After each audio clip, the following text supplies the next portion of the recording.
You know, when you look at this league, it's relentless. We have to make sure that we're recovered, we're rested, but also sharp as well. Dan, welcome to Robins TV. How important was it to get the 3 points against QPR? Yeah, really important. Obviously, when you go 1-0 down in the first half and performed the way we did for the first 30-35 minutes, which wasn't at our best. And credit to QPR, they were very good in the first half an hour. Caused us a lot of problems, and I think that the adaptation of slight tweaks of our shape at half time and getting the goal just before half time knocked the wind out of their sails a little bit. And also coming out of the second half and getting the goal obviously to take us into the lead was really pleasing. We soaked up a lot of pressure at times, and we know they're a good footballing team, so we know we had to be really solid defensively. I think we were over the main, but 3 points away after being 1-0 down is really pleasing. Is your mindset as a keeper the same whether you have perceived little to do or a lot for instance in that first half? Yeah, absolutely. I mean, I think if the best comparison and most relevant at the moment is probably the Watford game. Didn't have a great deal to do in terms of saves for 75 minutes or whatever it was, and then called into action for a quick fire shot from just inside the box. Obviously, I'm there to make the save, and that's potentially us losing the game 1-0. So I think, and then if you compare that to Reading, where I had quite a few saves, or Forest, for example, where I had quite a few saves, my mentality is no different throughout the entirety of that game. It's a matter of staying focused, making sure that I'm sharp and ready for those actions when they occur. Didn't take long for you to make one on Tuesday night. Talk us through the mindset. So, Bright, say Samuel gets the first touch. Your reaction then, is that based on that touch, based on scenarios in training, based on the games you've had over the years? Yeah, I mean, obviously I'm an experienced lad when it comes to games played. I've played nearly 350 games or so, so obviously when it comes to reading situations, I pride myself on being able to do it quite quickly and making a judgment call.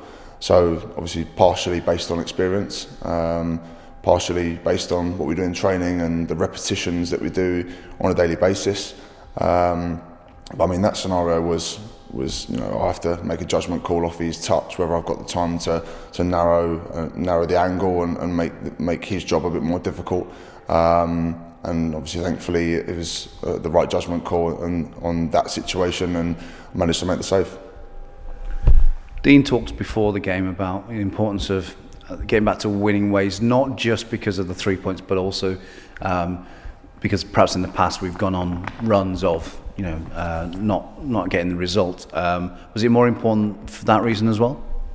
I mean, we're all on social media. We've all seen the word streaky being mentioned, and that is not a word that we want to be associated with.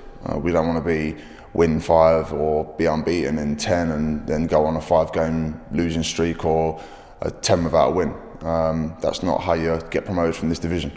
So I think obviously when we're off the back of a loss, a disappointing loss like Reading was, obviously going back and getting straight back on the saddle and getting 3 points, especially like I say against a difficult team to play against, like I said, was really pleasing, because we don't want to be labelled with that word.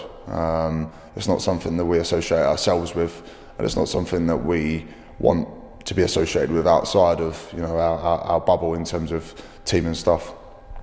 In terms of the players in front of you, obviously got a kind of defensive options, several players missing, Bakes and Alfie, etc. But it's nice to have kind of the variety of being able to bring in Thomas or Tommy or Jay, whoever it is. Yeah, we've got a real solid foundation, and that's something that I bang on about all the time. And being solid, obviously, then it gives the likes of Fam, Pato, Callum, Chrissy Martin, Naki, so on and so forth. It gives them a chance to go and express themselves, and if they know that we're going to be solid, we know that we're going to create chances, and if we create chances, we've got players to take those chances.